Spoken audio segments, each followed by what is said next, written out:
दोस्तों साथियों हक़ मौजूद साथियों अॼुकल्ह पूरे मुल्क में अदम एतमाद जी जेका तहरीक वज़ीर आज़म जे ख़िलाफ़ पेश थियल आहे उन मुतलिक़ ॻाल्हि ॿोल हले पई। मुखालिफ़ धुर वारा थोरे हुकूमती धुर वारा न चोटीअ ज़ोर लॻाइनि था पिया हिक ॿिए खे कूड़ो साबित करण जे लाइ।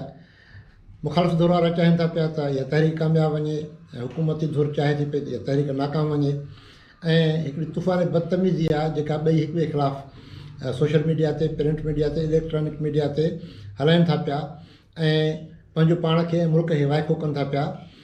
बहरहाल अॼु मां उन सियासी बाज़ीगरनि ते ॻाल्हाइण जे बदिरां मां हिकु सिंध जो समाजी इशू खणंदुमि ऐं उन ते पंहिंजी ॻाल्हि ॿोल कंदुमि। त दोस्तो मुंहिंजो जेको अॼु जो मौज़ू आहे उहो आहे सिंधे नियाणियुनि ते ज़ुल्म। सिंधे नियाणियुनि ते ज़ुल्म सितम जेको आहे उहो इलाही क़िस्मनि सां थींदो आहे। हिकिड़ो इहो आहे त नियाणियुनि खे नंढे हूंदे परिणायो वेंदो आहे, हुननि जी उमिरि अञा 18 साल में न थींदी आहे, शादी वारी उमिरि बि न थींदी आहे, त उनखां अॻु में हुननि जी शादी करे छॾिबी आहे। त इन नमूने सां हुननि जो जेको बालकपण आहे उहो जहिड़ो कर मरी खपी वेंदो आहे।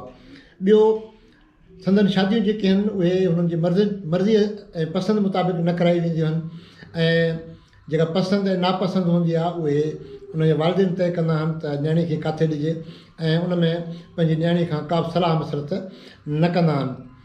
ऐं ॿी बि हिकिड़ी अहम ॻाल्हि आहे उहा इहा आहे त असां सिंध जा माण्हू नियाणियुनि खे पढ़ाइण खे बेग़ैरती सां मुशाबत ॾींदा आहियूं। जेका पसमानदा सोच जी अकासी करे थी पई, नियाणियुनि खे पढ़ाइनि बेग़ैरती न आहे पर गैरतमंद हुजण जो सबूत आहे। असांजे नियाणियुनि खे पढ़ाइणु खपे। इहे जेके गैरती ऐं बेग़ैरती वारा जेके मुहावरा आहिनि उन्हनि खे बदिलाइणु खपे। ॿी जेका अहम ॻाल्हि आहे उहा इहा आहे त असांजूं नियाणियूं जेके आहिनि उहे इक़्तिसादी तरह पंहिंजे पेरनि ते बीठल न आहिनि। इक़्तिसादी तरह पंहिंजे पेरनि ते बीहण जी मुराद इहा आहे त हू पंहिंजे शादी खां पोइ हू पंहिंजे वर ते या पंहिंजे मुड़ुस ते या पंहिंजे साहुरनि ते न भाड़नि। उहे इन क़ाबिल हुजनि त हू को अहिड़ो कमु करे सघनि जंहिंसां हुननि जी जेका आहे सा अर्निंग थी सघे, जंहिंमें नौकरियूं बि अचनि थियूं पियूं, जंहिंमें कारोबार बि अचे थो पियो, उन में मुख़्तलिफ़ हुनर बि अचनि था पिया। त असां अहिड़े क़िस्म जो बंदोबस्तु असां पंहिंजे नियाणियुनि जे लाइ न कयो आहे त हू पंहिंजे पेरनि ते बीहनि ऐं हू कंहिंजो मुहताज न हुजनि। हू टके पैसे जे लाइ पंहिंजे मुड़ुस ॾांहुं, पंहिंजे ससु सहुरे ॾांहुं न ॾिसंदी आहे। उनखां पोइ पंहिंजो जेको आम ज़ुल्म आहे असांजे नियाणियुनि सां उहो आहे गैरत जे नाले में क़त्ल।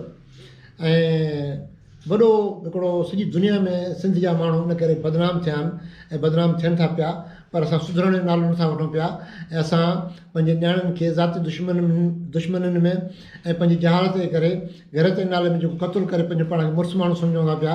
मां सम्झां थो इहा तमामु वॾी में वॾी बेग़ैरती आहे। इन मां असांजे सिंधी भाषाऊं माण्हुनि खे जान छॾाइणु खपे। जेकॾहिं का नियाणी, जेकॾहिं का नारी, जेकॾहिं का छोकिरी उहा कंहिं छोकिरे सां शादी करणु नथी चाहे पई त उहो जेको छोकिरो आहे उहो उनखे या त क़त्ल थो करे छॾे पियो या हुनजी ज़िंदगी खे तबाह बर्बाद करण जा मुख़्तलिफ़ हरबा थो हलाए पियो। जेकॾहिं छोकिरी पसंदि नथी करे त उन सां छो ज़बरदस्ती छोकिरो शादी करणु थो चाहे पियो। इहो इश्क न आहे पर इहा त हिकिड़ी बदमाशी आहे, इहा त ॾाढाई आहे ऐं इहा ख़तमु थियणु खपे। ताज़ो रोहड़ीअ में पूजा कुमारी खे अगवा कंदड़नि ऐं जॾहिं उहा उन्हनि सां न वई, उन मज़ामत कई त गोलियूं हणी उनखे मारे छॾियूं।